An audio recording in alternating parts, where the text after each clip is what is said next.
I kalon pritshmëritë e ndeshje futbolli dhe është një ndeshje që ka brenda më tepër ngjyrime politike, ngjyrime tashmë që dihen etnike, se sa kur mendon që aty do të luajnë 90 minuta futboll, të dyja skuadrat do të kërkojnë të fitojnë, të marrin 3 pikët, sepse Shqipëria,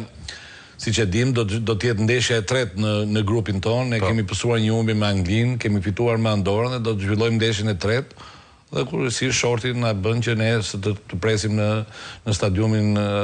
kombëtar, të presim Serbinë. Ndërkohë Serbia nuk i ka filluar akoma ndeshjet, është ndeshja e parë e Serbisë. Është një ndeshje që në prag, edhe pse të paktën në letër duket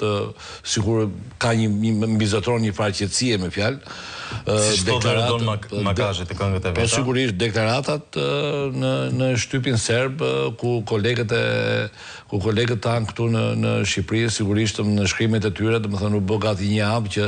e kanë filluar me një deklaratë të presidentit Vučić, i cili në një takim partjak i tha Tranierit, në base ka qenë rastishme, nuk e dim sa rastishme ka qenë, që i tha Tranierit Sokovishta që shiko, duhet të shkonin në Tiranë dhe të fitoni. Në sensin se çfarë i ka thënë, nuk është se ka ndonjë gjë të keqe, më thënë për t'i thënë për t'i thënë, por kur vjen nga presidenti Vučić, një njerëz që është shumë i lakmuar, shumë i lakuar nëpër media, domethënë për ato deklaratat e tija, sigurisht Traneri Stojković, një lojtar i madh i ish Jugosllavisë, domethënë unë di të them që ai e ka marrë pak me sportivitet dhe ka thënë që ne shkojmë në Tiranë dhe për të bërë detyrën, sigurisht Serbia shkon në Tiranë për të fituar 3 pikët, sepse nëse do që të shkojë në një kampionat botëror, eliminatorët janë të vështira, grupi është i vështirë, Anglia është një favorite kryesore. Mos bëjmë pak sport, më lejo të bëjmë pak politik fare? Po. Vučić dhe Stojković kanë qenë aty kur luftrat e Ballkanit filluan nga një stadium. Sigurisht, as nuk diskutohet fare, domethënë. Kjo e bën që të jetë pak më shqetësuese edhe ai shkëmbim. Pikërisht pra, por thash një herë, domethënë nëse kjo deklaratë ose kjo thënie e kryeministit për Tranierin duhet ishte, por tani aty pikërisht ka qelluar që ishte te Tranieri, domethënë, kupton? Kështu që kjo ka qenë diçka që, domethënë, mund të jetë dhe e kurdisur, por ne po themi që unë e shikoj në sensin që nëse një kryeministër i thot Tranierit të ekipit kombëtar që shkonin në atë vend dhe fitoni këtu, nuk është se ka ndonjë gjë të keqe, por nga mënyra se si është bërë, pastaj se si është bërë ky interpretim, sigurisht që këtu ai e ka marrë me sportivitet, sepse në deklaratën që ka dhënë ai e di shumë mirë që na pret një ndeshje e vështirë, do të luajmë ndaj një kombëtare që ishte në edicionin e fundit, ishte pjesëmarrëse në kampionatin evropian, dhe ai e di shumë mirë që janë futbollista profesionistë, bin nga klubet dhe nga kampionate shumë të dëgjuar të Europës, ndërkohë edhe në krahun tjetër edhe kombëtarja serbe. Domethënë, unë thashë kam përmendur edhe disa studio televizive, mjafton të shikosh në Transfermarkt, edhe pse në letër kombëtarja serbe nuk është më e mira e të gjithë kohërave, të paktën nga analiza që bëjmë, kombëtarja serbe nuk është më e mira, por është një kombëtare që ka një vlerë në Transfermarkt, domethënë që do të thonë që shkon diku ke 257 milionë euro, ndërkohë në krahun tjetër kombëtarja e Shqipërisë është 107 milionë euro. Nga futbollistat më të shtrenjtë sigurisht është Vlahović, një futbollist, një nga sulmuesit më të mirë të Serie A, aktualisht me një vlerë monetare rreth 50 milionë euro, luan në kampionatin Serie A me Juventusin, ndërkohë që lojtarët tonë klasifikohen, ka një rënje të një futbollist si Armando Broja për shkak të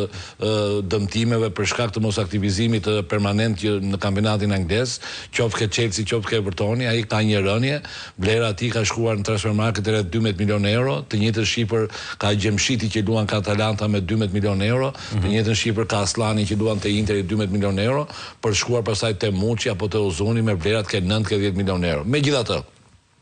të gjitha këto janë parametra që normalisht janë të dy skuadrave ose të dy kombëtarëve që aktualisht janë në letër.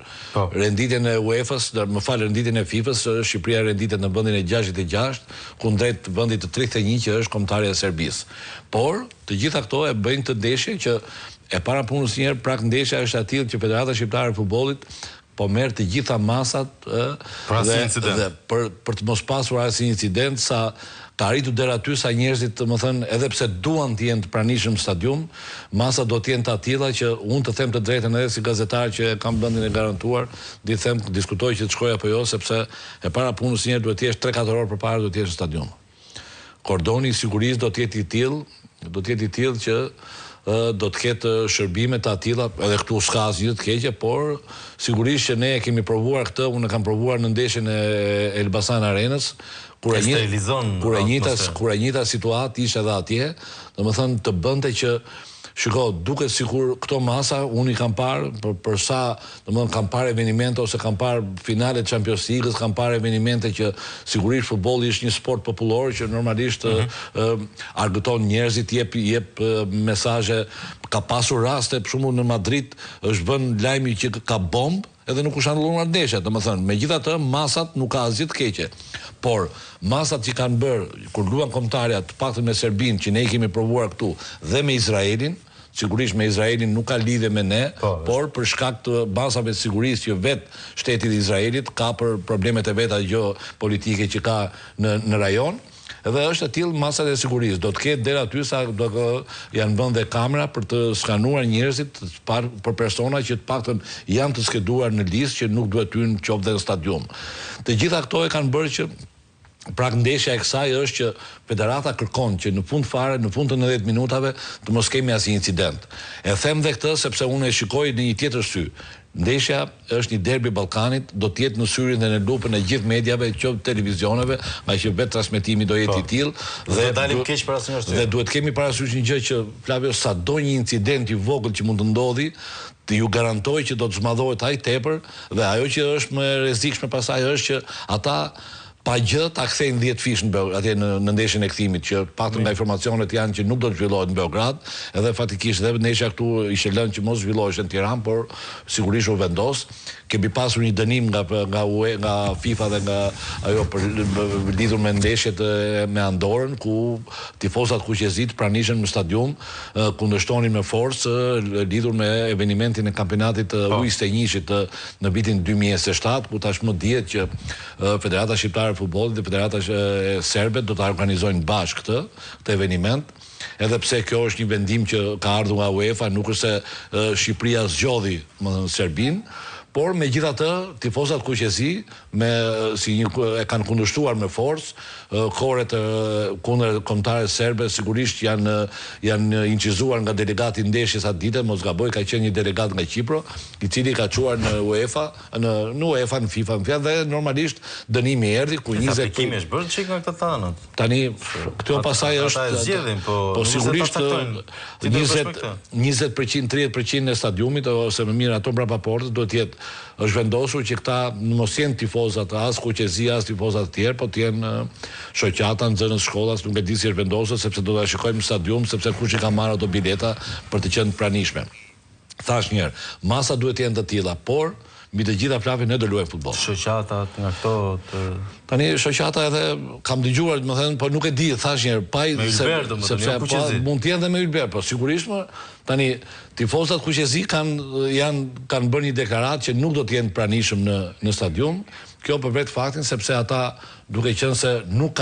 janë preferuar nga Federata Shqiptare e Futbollit, sepse Federata ka thënë që shiko, në momentin që këta kanë dërguar emailin lidhur me pajisjen me bileta, Federata ka thënë që ju duhet të shkoni dhe të aplikoni në kompjuter. Tani të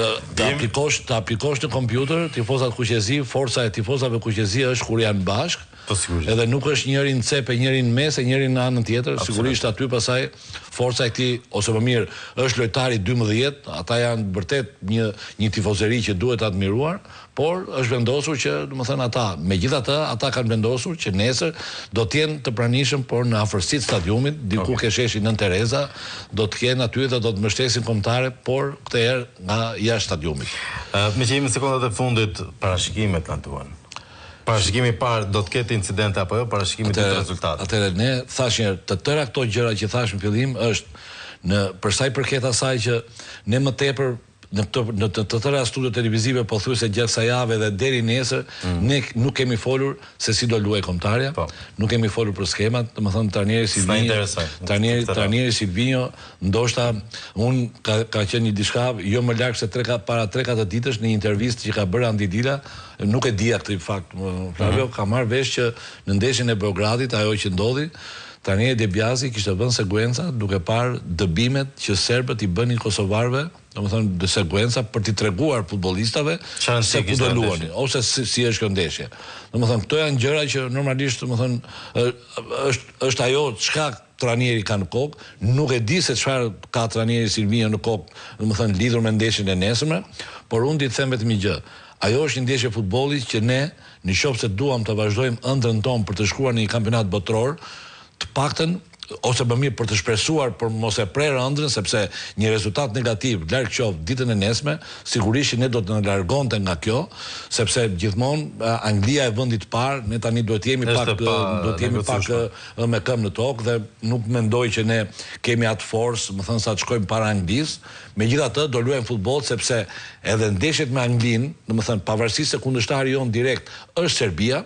në fund fare janë të rëndësishme fitoret edhe me Letonin, edhe me Andorën. Absolutisht. Kur e kanë pyetur futbollistin Arber Hoxha, ka thënë që shiko, më mirë të rifemi me Letonin edhe larg qoftë mos bëjmë një hap palc, që bo virale, ndoshta kjo ka qenë një pyetje që si duket spontane, për të treguar se sa e rëndësishme ose sa është, ajo është një fitore drejt për së drejti me një kundërshtar, domethënë që nuk diskutohet. Pra është e rëndësishme në aspektin futbollistik, sepse duhet të shpresosh të marrësh një rezultat pozitiv ditën e nesme me Serbinë dhe të pretendosh pasaj që të marrësh një rezultat. Mirë po, edhe humbjet që do të thotë fitoria këtu dhe humbja atje duhet të jenë të tilla që për shembull ti duhet fitosh ta zem 2, duhet fitosh 2 me gol varë, ti duhet fitosh 2-0, ajo duhet fitojë 1-0 ose edhe me barazime. Domethënë kupton, sepse është kundërshtar direkt. Unë mendoj që nesër ne do të kemi një rezultat pozitiv, e thash dhe një studio tjetër dhe dua të qëndroj asaj që kombëtarja e Shqipërisë nesër do të arrijë një rezultat pozitiv dhe Armando Broja, një lojtar që normalisht ne presim shumë nga ky futbollist, unë e kuptoj, unë di të them vetëm një gjë që Tavio Gjemshiti tashmë ka marrë rolin e liderit dhe është vërtet kapiteni i ekipit ton. Sigurisht ai duhet bëhet një Lorik Cana i dytë për t'i dhënë kombëtares gjithmonë sepse kombëtarja ka nevojë për një lojtar lider dhe ai është një lojtar që po bën mirë në kampionatin italian dhe po bën shumë mirë. Por nesër ai që do të vendosi fatet e një rezultati pozitiv për ndeshjen tonë do të jetë Armando Broja. Faleminderit shumë Tamikon. Ishte kënaqësi. Miq të dashur, mbyllim këtu për sot, shihemi të hënën me shpresë që do të kemi